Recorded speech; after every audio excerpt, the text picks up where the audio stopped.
Hagie Manufacturing Company is a well-known name in the ag industry. From the introduction of the world's first self-propelled sprayer in 1947, Hagie Manufacturing has been at the forefront of the sprayer industry.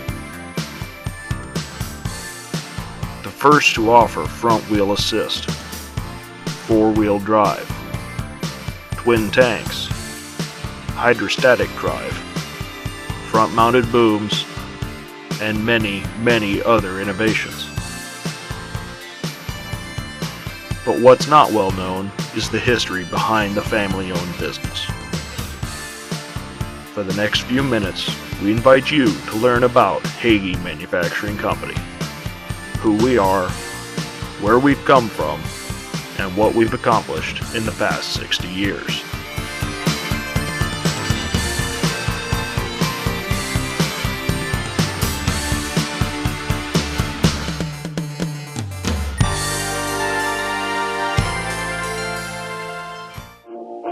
The story of Hagie Manufacturing Company starts with its founder, R.W. Hagie, known by his friends as Ray.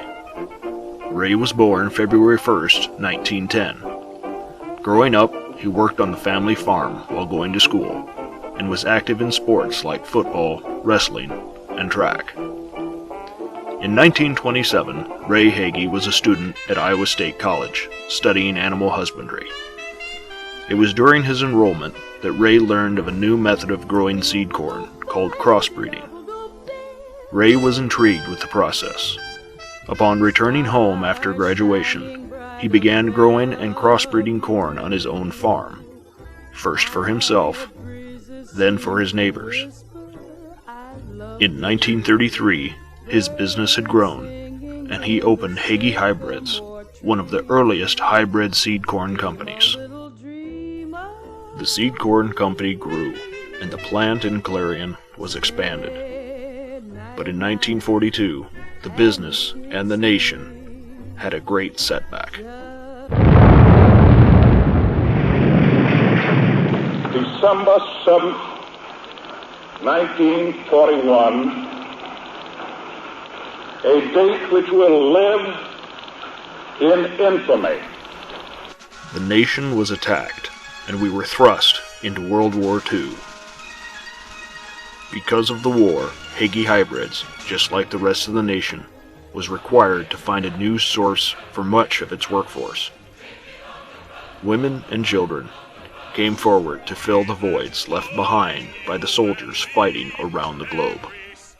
One of the more difficult jobs for the new workforce to adapt to was the manual detasseling of seed corn. The women and children were shorter than the men who traditionally did the job. Reaching and pulling the tassels was hard to do and would cause the workers to fatigue quickly. Ray saw this problem and began developing a solution.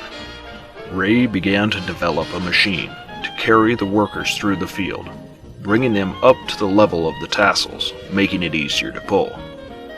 The three-wheeled machine would carry 6 workers and 1 driver through the field. It wasn't long before other seed companies learned about the machine and wanted to purchase them. The Hagie High Tractor was born. In 1946, Hagie's began selling the 6-person personnel carrier.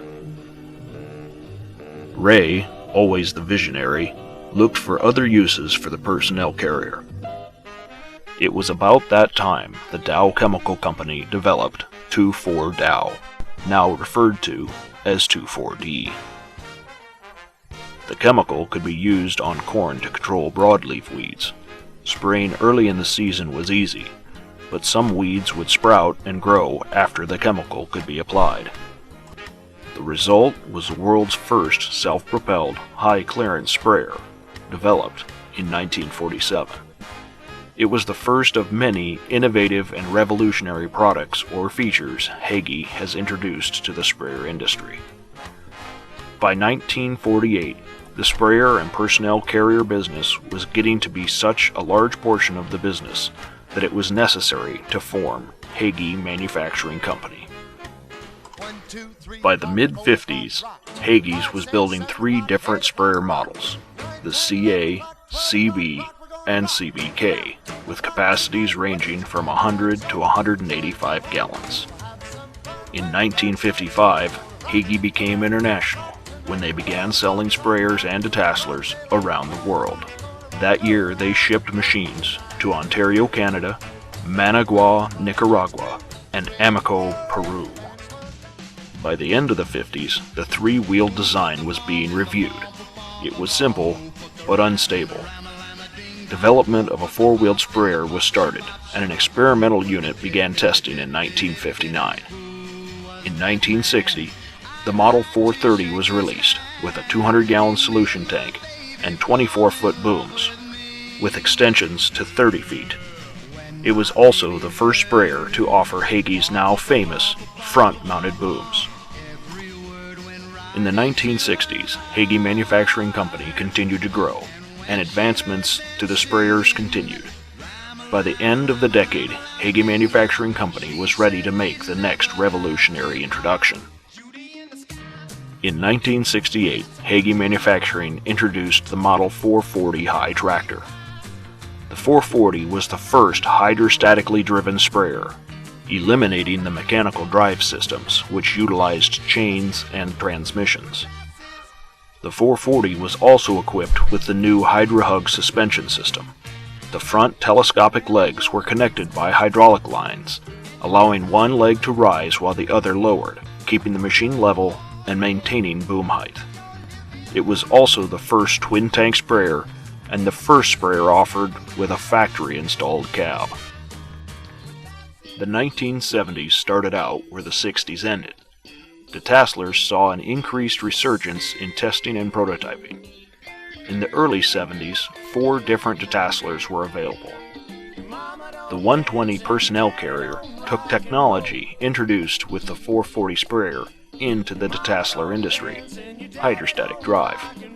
The three-wheeled detasseler was available in a 4, 6, or 8-row option. The 437 detasseler was available in 3 configurations: a 12-row personnel carrier, a spray roller used on Texas sterile seed corn, or a cutter driven electrically. The 640 sprayer, released in 1973, utilized a 50-foot boom and twin stainless steel tanks with an optional belly tank, making the total capacity 860 gallons.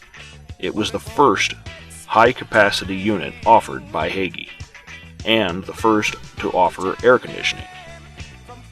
Also in 1973, the 437 HD detasseler was introduced. Another first.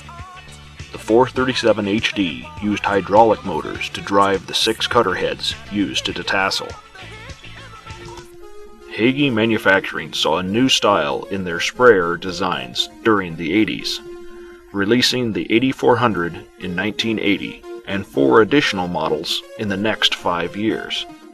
Many of these models were developed to be affordable to combat the economic crisis affecting the agricultural industry.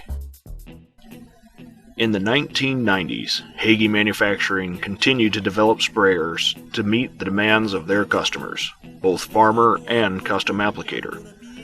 As the number of acres covered increased, Hagie increased the capacity and horsepower. The Model 250 and 280 were the answers. With capacities of 500 and 800 gallons, both machines had selectable 2-wheel or 4-wheel drive. In 1994, the 284 continued the machine growth, with a boom width up to 90 feet. In 1998, as Hagie Manufacturing turned 50 years old, they introduced the next innovation to the industry, the 2100. With a new, larger cab, 1,000-gallon capacity, and new independent air ride suspension, the 2100 was the new gem in the Hagie lineup. As the new millennium was ushered in, Hagie Manufacturing was celebrating the release of their 1,200-gallon STS-12, the first single-tank sprayer built by Hagie's in nearly 20 years, sporting a new patented steering and suspension system, and the industry's only boom capable of spraying at 60, 80, or 90 feet without changing components. 5 years later, the sprayer industry was stunned yet again when they released the STS-16, the world's largest row crop sprayer. Hagie Manufacturing Company will continue to be the industry innovator, just as it has for the first 60 years. The philosophies that are used to continue that tradition are in every Hagie employee.